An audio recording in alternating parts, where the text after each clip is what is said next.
Good morning, barely. It's Thursday, October 29th.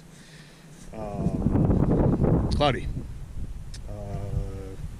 High 30s, 35, 37 I think right now. Haven't actually walked out to the fields, but it was well below freezing overnight. The sun is not showing at all.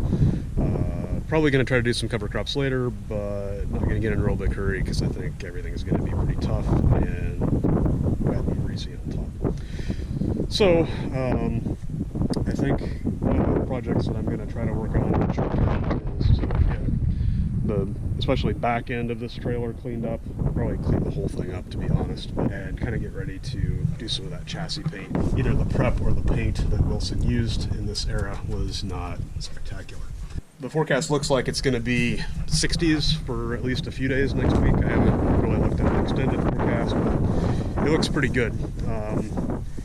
Probably the warmer it is, the better painting is going to work. So kind of what I'm going to try to do, I think, is get things ready to paint, both with wagons and the corn head and the semi-trailer.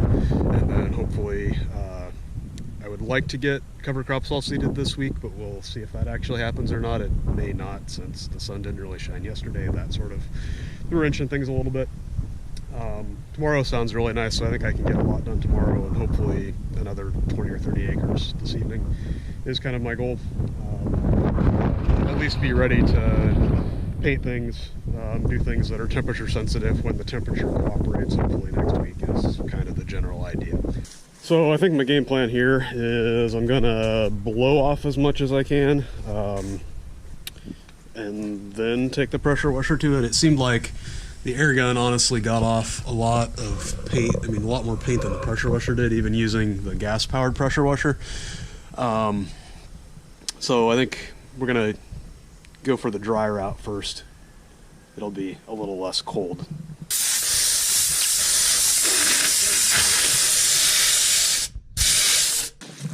So you can see the paint coming off in big sheets. I don't know if they hired the engineer that GM fired or what the deal is. Well, we got the first pass with the air hose done. Knocked off enough paint to decorate the ground for Halloween with some black. I think it's going to take a couple passes probably. Most likely we'll go out with the pressure washer after lunch and then come back with the air hose at least one more time. There's a lot of just flaky stuff. You can tell that whole area's got a big bubble, which it's probably sealed up enough that the air never got under it to break it off, but yeah, it's going to take a little bit to get this ready to go. Yeah, I don't know. Some places it seems like, I mean, there's quite a bit of steel stuck to the back of the paint, like they maybe didn't get the scale, the mill scale cleaned off the steel before they tried to paint it. I don't know.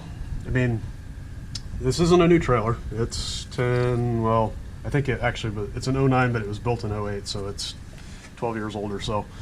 The previous owner did use it some in the winter, and I don't know. I mean, I didn't haul anything in the winter, but we did have some early snow when we were still taking out corn last year, so it maybe got exposed to more salt last fall than I realized. I don't know. And also, we must have hauled, it was a dry fall, but we must have hauled enough that it was wet, and or I think some of the dust in the wheels picked up enough moisture from getting rained on the end of last week that stuff won't blow out. So it's probably going to take a pressure washer and some water to get that limestone dust back into solution so that it can hopefully be carried away. So it's probably going to be a multi-step process. Air hose, pressure washer, wire brush, air hose again, pressure washer again, air hose again. I don't know. We want to try to get as much loose stuff off as we can and as much metal exposed as possible, so that the paint, hopefully, that I put on will stick and hopefully last at least another 12 years. Making progress on getting the trailer cleaned up. I pulled out the big dog, which isn't really that big, but has a little higher pressure than the electric one at least. I'm not sure, the electric one may actually pump more gallons and probably really works better for cleaning stuff, but this works pretty well for blasting off paint. So I just ran the pressure washer out of gas. I was just up underneath here. So I kind of washed everything off with the wide angle nozzle to kind of try to flush away as much of the gravel dust as possible, and then started going at it with the narrow tip to try to knock paint off, basically. So like concentrating the 2000 psi, or I think it maybe does a little more than that, narrow nozzles maybe, but trying to blast stuff off. So I haven't really done this yet, but most likely I'll be able to knock off a lot of that scaly stuff and some of the paint bubbles, kind of get underneath some of that flaky paint. And then we'll let it kind of dry off and take a look at it either later tonight or in the morning. Lizzie is still frustrated that she's not getting to play with the flowing water, but we're getting there. The sun has also been shining a little bit, so I am somewhat optimistic that conditions might be getting decent to be able to seed some cover crops. So kind of planning on finishing up this round of cleaning and then go see how things look. I think we're going to call that good enough for the time being. Definitely going to take some more work to get everything totally ready for paint, but we've got a lot of the paint knocked off, or at least there's a lot on the ground. Let it dry and kind of probably see what it looks like in the morning. Definitely some loose stuff still, but hopefully a lot of that, if we take a wire brush, we use like a wire brush on a grinder for the big flat areas, and then hit some of the other stuff with a hand wire brush. Hopefully we can get that cleaned up pretty good and ready for some paint next week. The sun has been shining decent, so I think as soon as I go inside and pick some gunk out of my eyes, I'm gonna go try to seed some rye here this afternoon also. Hopefully with the sun shining a little bit and only a few clouds to the west, it'll be decent running.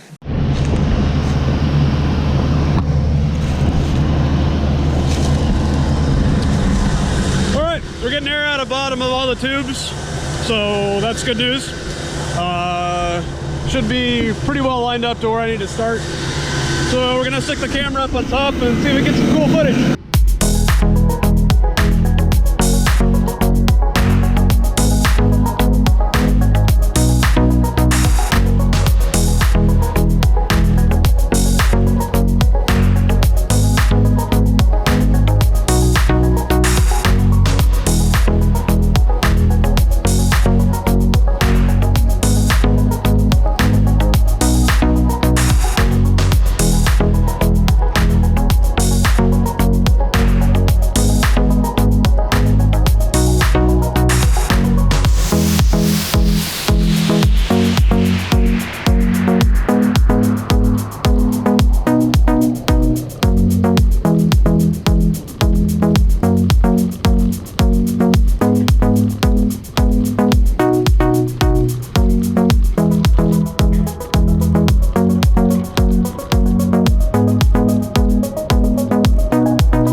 Well,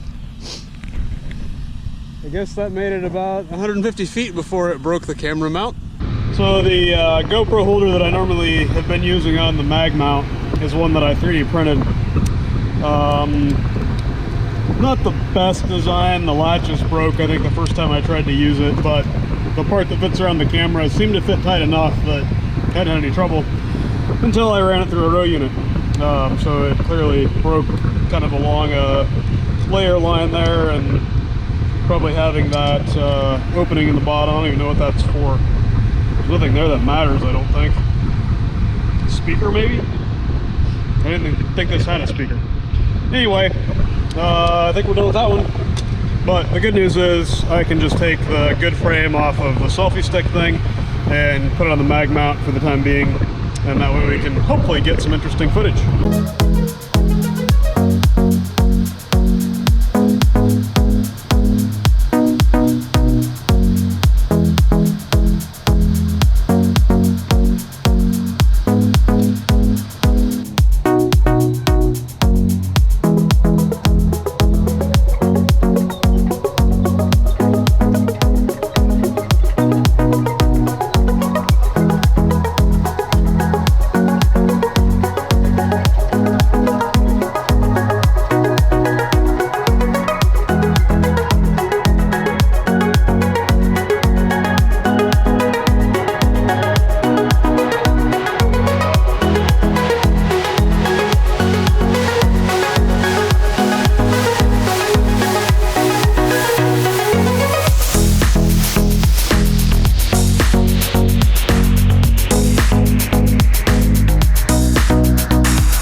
Making pretty good progress. I've been trying to get stuff done instead of take video for a bit here, but I seem to have a tube that's clogging up. It was clogged up a minute ago, couple rounds ago. It seems to be the same one plugged again. I don't know why. You can see, basically, instead of sending the rye down the tube, the air is just bubbling up here. So even though my sensors are mostly junk, I can look back, and as long as I have this plastic thing up where I can see the meters, if anything plugs up, you'll see the rye flying up in the air because it's not going down the tube. So what we're going to do is take these bolts loose, pull the tube out, and it's probably full of rye a ways up. But like I said, I'm not sure why this one's plugging, because there's no kinks or anything in that tube really. But it did seem like even when I got it unplugged, it wasn't getting a real strong airstream out the bottom of the opener. So we'll see what we find.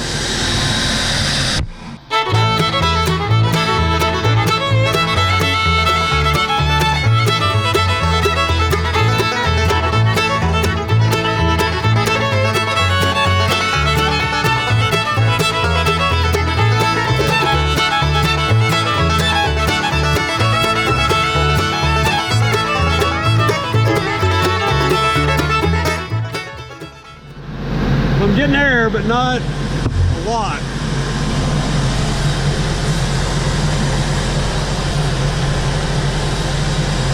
We're gonna take this loose and see if there might be something stuck down in here. I don't know. mean, it seems weird that it plugged up twice and that I'm not getting very good air out of this one, but I can't really find anything wrong. I mean, the seat's coming out when I knock it into the meter. Not sure what's going on. I can't see anything wrong with the tube. The only thing that I can think of is if it's somehow pinching funny when I turn.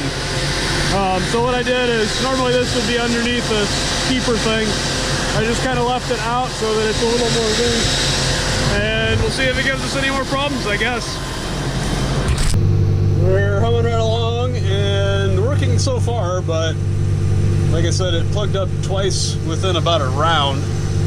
Maybe 2 rounds. It seems like that tube is routed a little funny, maybe. Like that it's twisted around some other stuff. Strange, because I had zero problem, other than right when I very first started. I think I plugged one.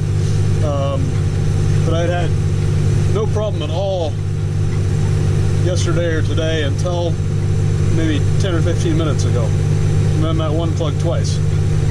It almost seems like I see some rye kernels fly out of that every once in a while. I don't know. It's strange. Well, I made it to the other end of the field, and I think the same one's plugged again. I'm really not sure what to think.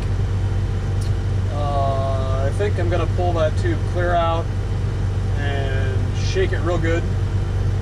And maybe take one of my flags that I keep in the back of the cab here and maybe stick up the boot and make sure there's not something in there. Although it's plugging the tube, or it seems like it is, because you end up with seed like the last 5 feet of the tube or whatever.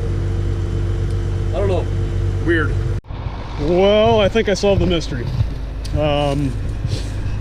Couldn't find anything wrong with the tube. As far as I could tell, the metal tube down to the seed boot was all clear. So the next thing to take apart is this guy, and it looks like, I don't know if we sucked up some dirt with the intake fan or if something inside that lower chamber knocked loose and somehow got itself up there, but that's basically what the deal was, is there was some junk on the backside of that Venturi. And that was enough to slow down the airflow so that it plugged up, even though there was some air coming through. So, annoying, but at least I think I figured out what the problem was, and I think when I put things back together, it'll probably work.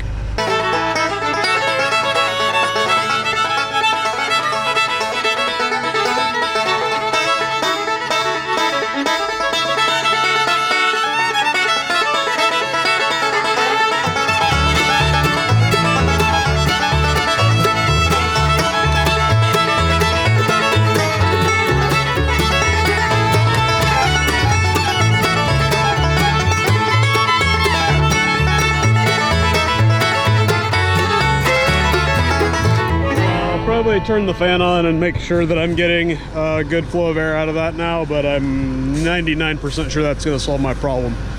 I did notice in the process of routing that tube that I've got some up here that are getting kind of chewed up from riding between those metal rail things there. Need to find a source for that tubing. It's not big enough or not bad enough that it's going to blow anything out yet, but it looks like it might be cracked. Not sure. I mean, these are like extruded tubes, so the grain of the plastic is going to be parallel to the tube. Well, getting a kind of nice sunset, but probably my hopes of getting another field started before it gets dark are going to be dashed. I don't have very much left here, so I'll probably finish this up, and then I'm getting kind of low on dry. Looks like there's still in the window, so I should have enough to finish this. But then either fill up tonight or maybe more likely in the morning when it's light and I can see what I'm doing, because I don't even have the seed wagon hooked up to a tractor at the moment. Got it finished up and headed towards the house. Pretty nice sunset. I don't know if the camera will even really do it justice. One thing that I did not mention is I seem to be getting this instrumentation fault and no reading on the fuel tank, which the tractor did to me once when I was planning this spring, and as far as I know has not done it since. More oddities in my world, I guess.